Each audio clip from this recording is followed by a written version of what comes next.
नमस्कार साथियों, आज हम पढ़ेंगे चाणक्य नीति का तीसरा अध्याय, जिसमें आचार्य चाणक्य ने संगति, ज्ञान, समय, क्रोध और मित्रता पर बहुत गहरी बात कही है। आइए शुरू करते हैं।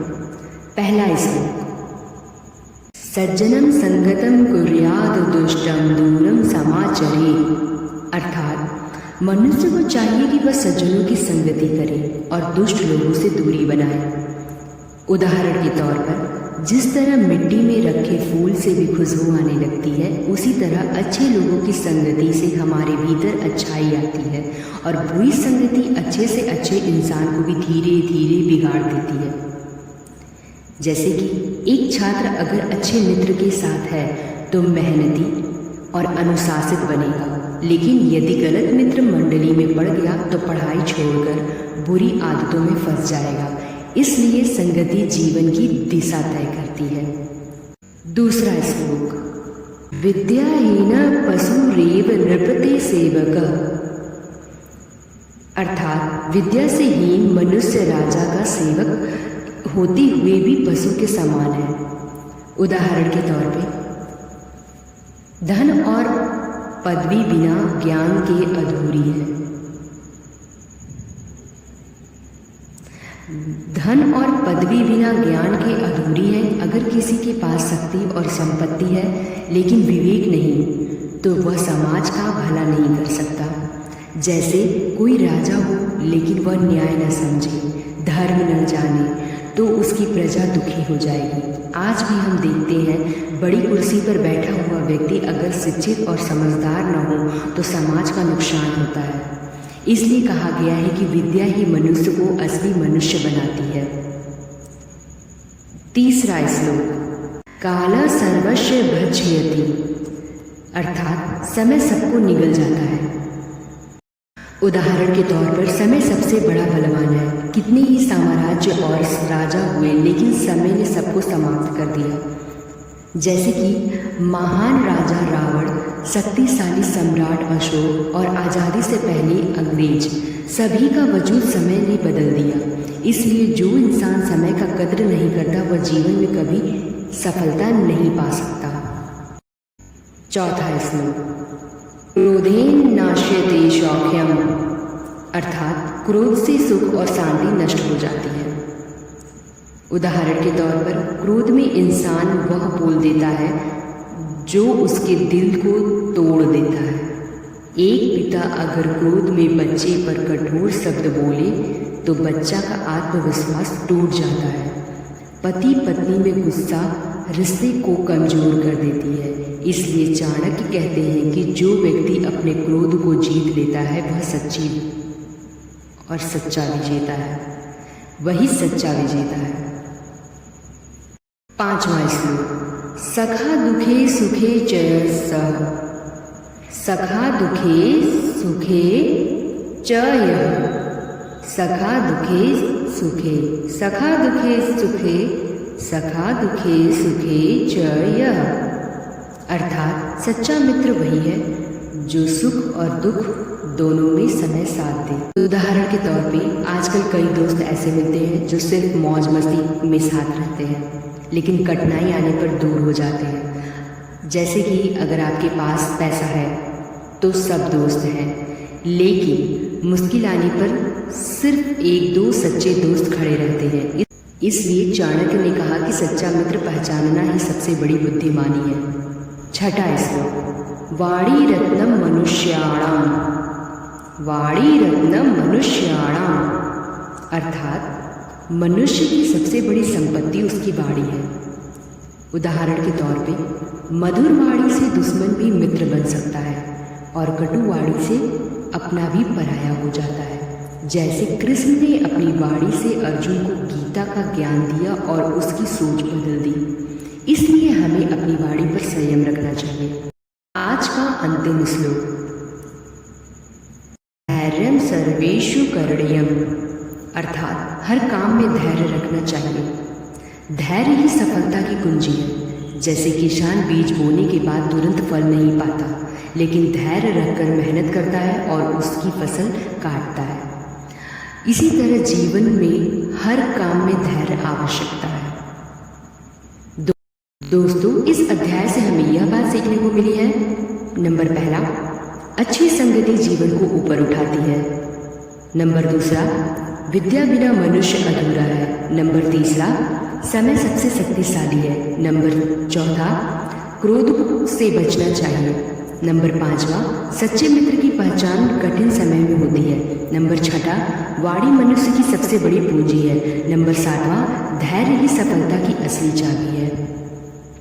दोस्तों, अगर आपको यह वीडियो अच्छा लगा हो तो लाइक करें, सब्सक्राइब करें, शेयर करें, कमेंट में बताएं और आपको कौन सी नीति सबसे ज़्यादा प्रभावित लगी, ताकि आपको हर रोज नई चाणक्य नीति और जीवन के अनमोल ज्ञान मिलते रहेंगे। नमस्कार साथियों, मैं आप सभी लोगों का चाणक्य नीति की चैनल पे स्वागत करती हूँ। आज हम पढ़ेंगे चाणक्य नीति का चौथा अध्याय, जिसमें आचार्य चाणक्य ने मित्रता, शत्रु, बुद्धि, स्त्री स्वभाव और जीवन की सच्चाइयों पर गहरा विचार रखे हैं।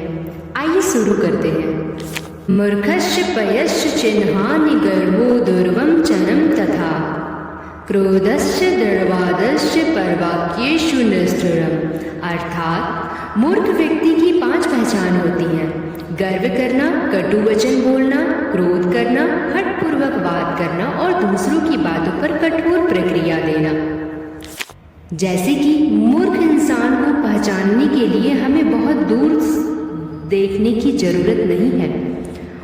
ऑफिस में या घर में ऐसे लोग मिलते हैं जो बिना सोचे बोलते हैं, छोटी सी बात पर गुस्सा करते हैं और हमेशा अपनी ही बात मनवाना चाहते हैं। चाणक्य कहते हैं कि ऐसे लोगों से सावधान रहना चाहिए, क्योंकि उनकी संगति नुकसानदायक है। तीसरा श्लोक, न ही दरिद्रम समानो रिपुः, न ही दरिद्रम समानो रिपुः। अर्थात दरिद्रता से बड़ा कोई शत्रु नहीं है। जैसे कि गरीबी इंसान को मजबूर बना देती है, यदि घर में पैसा न हो तो अच्छे विचार भी दब जाते हैं। शिक्षा और स्वास्थ्य जैसी जरूरतें पूरी ही नहीं हो पाती। चाणक्य का तात्पर्य है कि धन जीवन का आधार है और हमें उसे सही मार्ग से अर्जित करना चाहिए। चौथा श्लोक, एके नापि सुपुत्रेण विद्या यश सुखानि च आवहत्यात्मनं क्षेमं कुलस्यात्मन एव च। अर्थात एक ही योग पुत्र पूरे परिवार का नाम रोशन कर देता है। जैसे कि पूरे वंश में अगर एक ही योग संतान है तो वह परिवार को उन्नति और सम्मान दिला सकती है। उदाहरण के तौर पर श्री रामचंद्र जी ने अपने कुल का गौरव बढ़ाया। इससे सीख मिलती है कि हमें संतान को संस्कार और शिक्षा से सशक्त बनाना चाहिए। और 5वां श्लोक, माता शत्रु पिता वैरी यस्याध्यापकः शिशो न चाध्ययनं संपन्नं य करेन्हीता गुरु। अर्थात वह माता पिता जो शत्रु के समान है, जो अपने बच्चों को शिक्षा नहीं दिलाते। जैसे कि ज्ञान की सबसे बड़ी पूंजी है, अगर माता पिता अपने बच्चों को पढ़ाते नहीं तो यह सबसे बड़ा अन्याय है। आज भी अनपढ़ बच्चों का भविष्य अंधकारमय होता है, इसलिए चाणक्य शिक्षा जीवन को आधार मानते हैं। आज का अंतिम 6ठा श्लोक, विद्वानं सर्वत्र पूजते, विद्वानं सर्वत्र पूजते। अर्थात विद्वान व्यक्ति हर जगह सम्मानित होता है, क्योंकि धन, रूप और पदवी सब नश्वर है। ध्यान से सुनिए, क्योंकि धन, रूप, पदवी सब नश्वर है, लेकिन विद्या अमर है। आज भी डॉक्टर, शिक्षक या वैज्ञानिक जहाँ भी जाते हैं आदर पाते हैं। विद्या ही वह दीपक है जो जीवन को रोशन करता है। अतः इस अध्याय से हमें यह शिक्षा मिलती है, पहला, मूर्ख व्यक्ति के लक्षण पहचानना जरूरी है। दूसरा, शुद्ध आचरण और बुद्धि से हर जगह सम्मान मिलता है। तीसरा, दरिद्रता सबसे बड़ा शत्रु है। चौथा, एक योग्य संतान पूरे कुल का गौरव है। पांचवा, ईर्ष्या को सकारात्मक ऊर्जा में बदलना चाहिए। छठा, शिक्षा ही जीवन की सबसे बड़ी संपत्ति है। सातवां, विद्या से ही अमरत्व और सम्मान मिलता है। दोस्तों, अगर आपको यह वीडियो अच्छा लगा हो तो इसे लाइक करें, शेयर करें और कमेंट में बताएं कि आपको अध्याय 4 की कौन सा श्लोक सबसे ज़्यादा अच्छा लगा। और हाँ, चैनल को सब्सक्राइब करना न भूलें ताकि आपको हर रोज चाणक्य नीति के नए अध्याय और अनमोल विचार मिलते रहेंगे। धन्यवाद।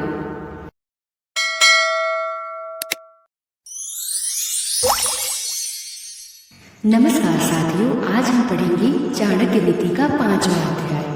पहला श्लोक। दुस्साध्यावा मरणायावा स्त्रियो रोगश्च दारुणः चिकित्सार्यं न कुर्यातं तु यदि जीवते क्षणं सुखम। अर्थात ऐसी स्त्री जिसका स्वभाव असहनीय हो और ऐसा रोग जो असाध्य हो, इनका इलाज नहीं करना चाहिए। यदि इंसान क्षण भर भी दुख से जी ले तो वही पर्याप्त है। चाणक्य जी कहना चाहते हैं कि कुछ समस्याएं जीवन में ऐसी होती हैं जिनका समाधान संभव नहीं होता। बार बार कोशिश करने से अच्छा है इसे छोड़ दिया जाए, क्योंकि इससे दुख बढ़ता है। उदाहरण, अगर कोई पुरानी आदत या संबंध सिर्फ दुख दे रहा है, उसमें सुधार की कोई आशा नहीं है, तो उसे छोड़ देना चाहिए। दूसरा श्लोक। संपत्तौ च विपत्तौ च महात्मां च महात्मनां न भेद विद्यते धीरैवथैव हिमवान गिरिः। अर्थात महान और धीर पुरुषों में सुख और दुख, संपत्ति और विपत्ति के समय कोई अंतर नहीं होता है। वे हिमालय की तरह स्थिर रहते हैं। धैर्यवान व्यक्ति हर परिस्थिति में संतुलित रहता है, न तो सुख में इतराता है और न तो दुख में टूटता है। जैसे भगवान श्री राम ने वनवास में भी धैर्य रखा और राज सिंहासन पर भी संयम रखा। तीसरा श्लोक। न मित्रं कुद्योटपि लभते यदि विद्यमानं नरो न भवति विद्या लभते मित्रं सर्वत्र पूजते च सः। अर्थात यदि मनुष्य के पास विद्या नहीं है तो सच्चा मित्र भी वह नहीं मिलता, परंतु जो शिक्षित है और ज्ञानी होता है उसे हर जगह मित्र और सम्मान मिलता है। अर्थात विद्या ही असली संपत्ति है। धन और रूप नश्वर है, लेकिन विद्या हमेशा साथ देती है। उदाहरण, जैसे डॉक्टर APJ अब्दुल कलाम के पास प्रारंभ में धन नहीं था, लेकिन विद्या और ज्ञान के कारण वे मिसाइल मैन और भारत रत्न बने। चौथा श्लोक। त्वजेकं कुलस्यार्थे ग्रामस्यार्थे कुलं त्वजेतम् ग्रामं जनपदास्यार्थे आत्मार्थे पृथ्वीं त्वजेत।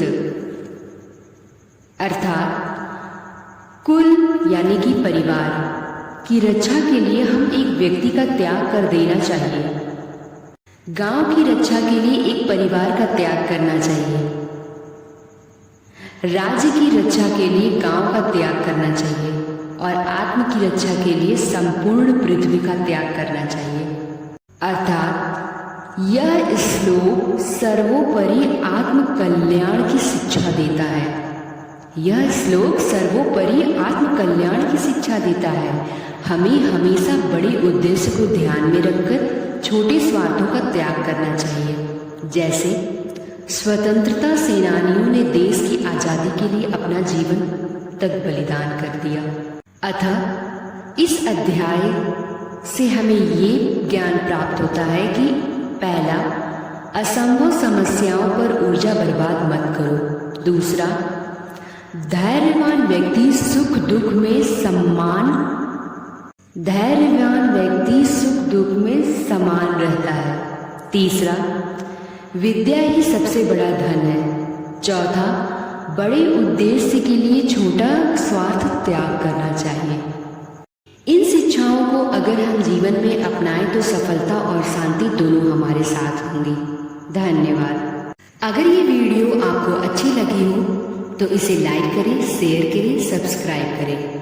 आशा है कि आप लोगों को बहुत कुछ सीखने को मिलेगा। इस वीडियो की लिंक डिस्क्रिप्शन बॉक्स में दी गई है। आप उस लिंक पे क्लिक करके वीडियो को अंत तक देख सकते हैं। अगर वहाँ से आपको विजिबल नहीं होता है तो आप हमारे चैनल पे जाइए और वहाँ से वीडियो सेक्शन में वीडियो को पूरी तरीके से देख सकते हैं। वीडियो को अच्छे से देखिए और अच्छे से सुनिए। आप लोगों को बहुत कुछ सीखने को मिलेगा। और आपको अध्याय 5 से क्या सीखने को मिला, आप मुझे ये जरूर कमेंट में लिखें। नमस्कार साथियों, आज हम पढ़ेंगे चाणक्य नीति का 6वां अध्याय। पहला श्लोक। एके नापि सुपुत्रेण विद्या लभ्यते सुविस्तृता तेन लोके प्रकाश स्याते सुर्वेण ही भास्करेण। अर्थात एक ही सुपुत्र यदि विद्यमान हो तो वह पूरे कुल का नाम रोशन कर देता है, जैसे एक सूर्य सारे संसार को प्रकाशित करता है। अगर सच्चा ज्ञानवान संतान पूरे परिवार, समाज और राष्ट्र के लिए गौरव का कारण बनता है, संतान की संख्या से अधिक महत्वपूर्ण उसका गुण है। जैसे भगवान श्री राम एक आदर्श पुत्र, जिनकी वजह से रघुकुल का नाम अमर हुआ। दूसरा श्लोक। पुत्रो नास्ति चेतम तस्यं कुलं निर्जीवितं स्मृतम् अपुत्रेण ही लोकेस्मिन् नास्ति कृतिं न स्तरा। अर्थात यदि किसी के पास सुपुत्र नहीं है तो उसका कुल निर्जीव सा हो जाता है। अपुत्रक व्यक्ति की न तो स्थायी कीर्ति होती है और न ही स्थायी स्मृति। अर्थात संतान केवल वंश वृद्धि का समाधान नहीं बल्कि परिवार की गरिमा और परंपरा को आगे बढ़ाने का आधार है। उदाहरण के तौर पे इतिहास में राजाओं ने वंश की गाथाएं उनके योग्य उत्तराधिकारियों के कारण ही अमर हुई थी। तीसरा श्लोक। विद्या विहीना पशुरेव पुरुष सजीवति चिरं मूर्ख केवलम भारवाक। अर्थात विद्या रहित मनुष्य पुरुष के समान है। व्यक्ति मूर्ख व्यक्ति चाहे जितना जी ले वह केवल बोझ ढोने वाले जानवर जैसा है। जैसे कि अर्थात विद्या ही मनुष्य को मनुष्य बनाती है। बिना विद्या के जीवन व्यर्थ और अंधकारमय है। उदाहरण के तौर पे डॉक्टर भीमराव अंबेडकर ने भी विद्या के बल पर ही समाज को नई दिशा दिखाई दी। तीसरा श्लोक। विद्या विहीन पशुरेव पुरुष सजीवति चिरं मूर्ख केवलम भारवाक। अर्थात विद्या रहित मनुष्य पशु के समान है। मूर्ख व्यक्ति चाहे जितना ही जी ले वह केवल बोझ ढोने वाले जानवर जैसा है। विद्या ही मनुष्य को मनुष्य बनाती है। बिना विद्या के जीवन व्यर्थ और अंधकारमय है। जैसे डॉक्टर भीमराव अंबेडकर ने भी विद्या के बल पर ही समाज को नई दिशा दी थी। चौथा श्लोक। एके नापि सुवित्रेण पुष्रेणालङ्कृतं कृतं यथा वनं सुशोभते तद्वनं मूर्खेण कुलं हतम्। अर्थात जैसे एक सुगंधित पुष्प पूरे वन को सुशोभित कर देता है, वैसे ही एक श्रेष्ठ गुणवान व्यक्ति पूरे कुल को गौरव। चौथा श्लोक। एके नापि सुवृत्तेन पुष्रेणालङ्कृतं यथा वनं सुशोभते तद्वनं मूर्खेण कुलं हतम्। अर्थात जैसे एक सुगंधित पुष्प पूरे वन को सुशोभित कर देता है, वैसे ही एक श्रेष्ठ गुणवान व्यक्ति पूरे कुल को गौरव दिला देता है। इसके विपरीत एक मूर्ख संतान पूरे कुल को बदनाम कर देती है। परिवार का मान सम्मान व्यक्ति के आचरण से बढ़ता है और घटता है। परिवार का मान सम्मान व्यक्ति के आचरण से बढ़ता या घटता है।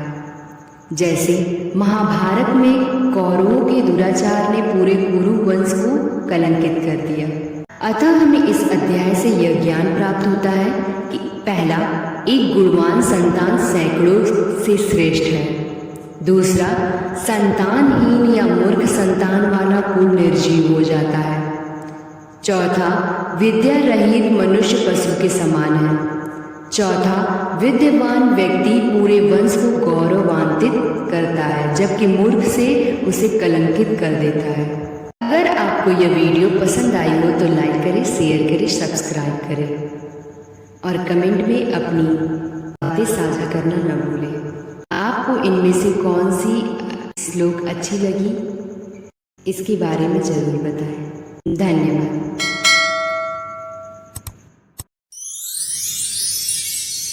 नमस्कार दोस्तों, क्या आपने कभी सोचा है कि हमारी सफलता और असफलता का सबसे बड़ा कारण कौन सी चीज़ है?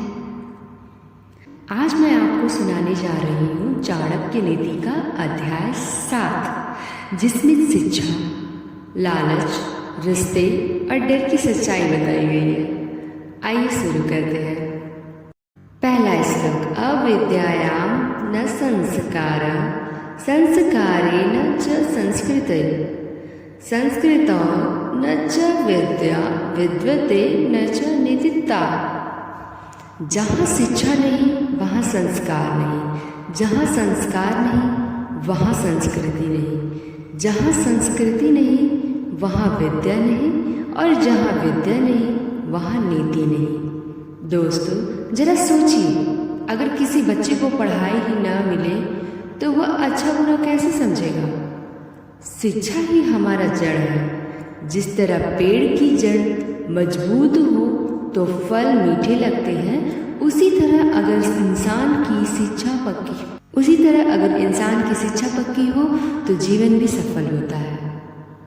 लोभ मूलानि पापानि, अर्थात सभी पापों की जड़ लोभ यानी लालच है। इतिहास उठाकर देख लीजिए, रावण का पतन किसी कारण हुआ। दूसरा श्लोक, लोभ मूलानि पापानि, अर्थात सभी पापों की जड़ लोभ यानी लालच है। इतिहास उठाकर देख लीजिए, रावण का पतन किस कारण हुआ? दुर्योधन का अंत क्यों हुआ? क्योंकि उनके पास सब कुछ था, लेकिन लालच ने उन्हें अंधा कर दिया। चाणक्य कहते हैं कि लालच इंसान को बर्बादी की ओर ढकेल देता है। जो व्यक्ति अपने लालच पर नियंत्रण पा लेता है वही सच में विजेता होता है। तीसरा श्लोक, नास्ति मित्रम कुटिलेन नास्ति सत्यम च वाचक नास्ति बंधुर्धने स्थानी नास्ति गच्छति कृत्यम। अर्थात धोखेबाज व्यक्ति सच्चा मित्र नहीं हो सकता, झूठ बोलने वाला भरोसेमंद नहीं हो सकता, पैसे पर टिके रिश्ते टिकाऊ नहीं होते, और काम निकलवाने वाला साथी कभी असली नहीं होता। आज के ज़माने में आपने भी महसूस किया होगा, जब तक जेब में पैसा है तब तक दोस्त बनकर साथ रहते हैं। जैसे ही पैसा खत्म होता है वैसे ही रिश्तेदार का सच सामने आ जाता है। चाणक्य जी के चेतावनी देते हैं, सच्चा मित्र वही है जो आपके सुख दुख में साथ खड़ा रहे, बाकी सब दिखावा है। चौथा श्लोक, नास्ति शत्रु भर्यात् परः, अर्थात डर से बड़ा कोई शत्रु नहीं। कितने लोग होते हैं जिनके पास टैलेंट है, मेहनत है, लेकिन वो आगे बढ़ ही नहीं पाते। क्यों? क्योंकि डर उन्हें रोक देता है। डर होता क्या है? असफल होने का, लोग क्या कहेंगे, पैसा खोने का। चाणक्य कहते हैं कि अगर इंसान अपने डर पर जीत पाले तो पूरी दुनिया जीत सकता है। तो दोस्तों, चाणक्य नीति अध्याय 7 से हमें यह 4 गहरी बात सीखने को मिलती है कि शिक्षा ही संस्कार और संस्कृति की नींव है। पहला। दूसरा, लालच सभी पापों की जड़ है। और तीसरा, झूठे रिश्ते कभी सच्चे नहीं होते। चौथा, और डर ही सबसे बड़ा दुश्मन है। अगर इन बातों को हम अपनी जिंदगी में उतार लें तो सफलता और शांति हम दोनों हमारे जीवन में खुद ब खुद आ जाएगी। दोस्तों, अगर आपको चाणक्य नीति अध्याय 7 की ये बातें पसंद आई हो तो वीडियो को लाइक करें, अपने दोस्तों के साथ शेयर करें और हमारे चैनल को सब्सक्राइब करें ताकि अगला अध्याय आपसे पहले देख सकें। कमेंट में जरूर बताइए कि इस अध्याय से आपको सबसे गहरी शिक्षा कौन सी लगी। धन्यवाद। मिलते हैं आप लोगों को नेक्स्ट वीडियो में।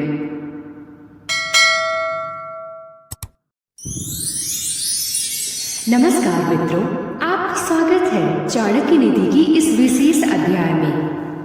मुझे आशा है कि अध्याय 7 में आप लोगों ने बहुत ही अच्छी सीख सीखी होगी। तो चलिए आज हम अध्याय 8 की बात करते हैं।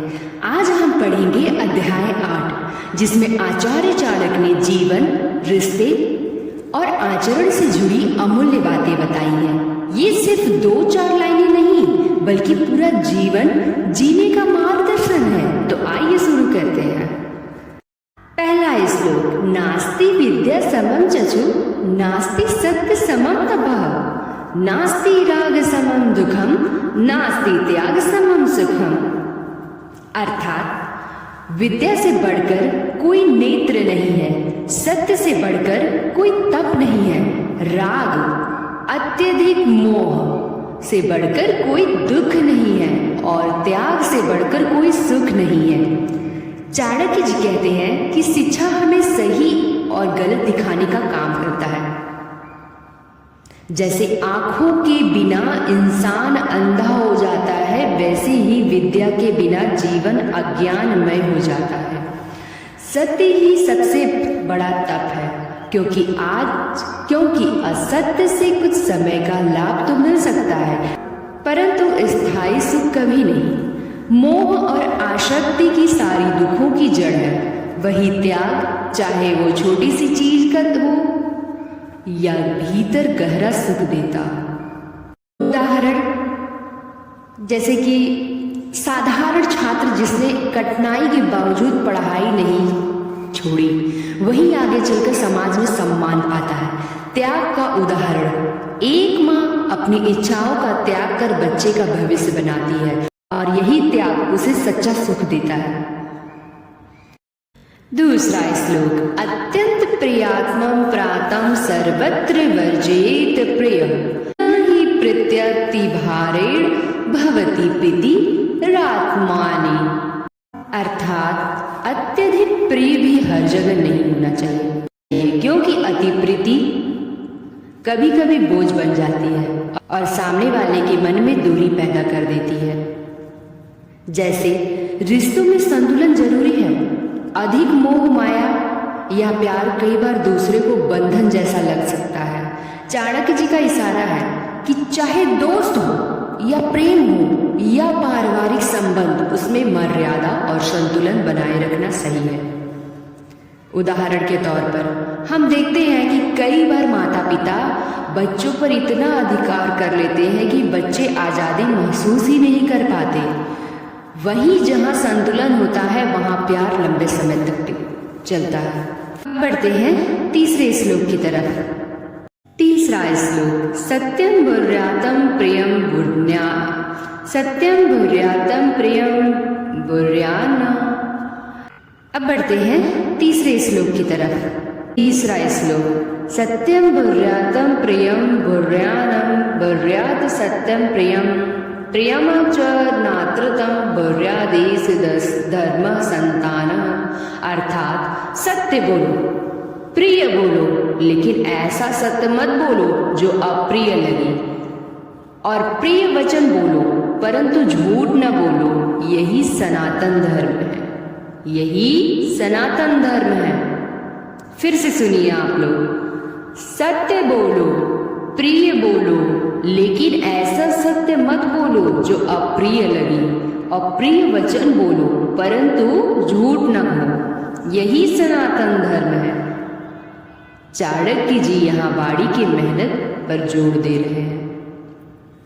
चाणक्य जी यहाँ पर वाणी के महत्व पर जोर दे रहे हैं। बोलने का तरीका और शब्दों का चयन इंसान के रिश्ते और उसका सम्मान तय करते हैं। सच बोलना जरूरी है, लेकिन अगर सच किसी को चोट पहुंचा दे तो उसे कहने का तरीका बदलना चाहिए। उदाहरण के तौर पर जैसे डॉक्टर अपने मरीज को बीमारी की सच्चाई बताते समय शब्दों का ध्यान रखते हैं। सच वही होता है, लेकिन उसे बोलने का तरीका ही बड़ा फर्क डालता है। अतः इस अध्ययन से हमें यह सीख मिलती है, नंबर पहला, विद्या जीवन की आंख है, आंख। सत्य सबसे बड़ा तप है। अत्यधिक मोह और प्यार बोझ बन जाता है। वाणी में संयम और मधुरता होनी चाहिए। तो मित्रों, यह था चाणक्य नीति का अध्याय 8। आचार्य चाणक्य जी ने जो बातें हजारों साल पहले कही थी। तो मित्रों, यह था चाणक्य नीति का अध्याय 8। आचार्य चाणक्य जी ने जो बातें हजारों साल पहले कही थी, वही आज भी हमारी जिंदगी में उतनी ही प्रासंगिक है। आपको इस अध्याय से कौन सी सीख सबसे ज़्यादा अच्छी लगी, कमेंट में ज़रूर लिखें। अगर आपको यह वीडियो अच्छा लगा तो इसे लाइक करें और शेयर करें और चैनल सब्सक्राइब करना न भूलें, क्योंकि आगे हम और भी गहराई से चाणक्य नीति के हर अध्याय को समझेंगे। धन्यवाद।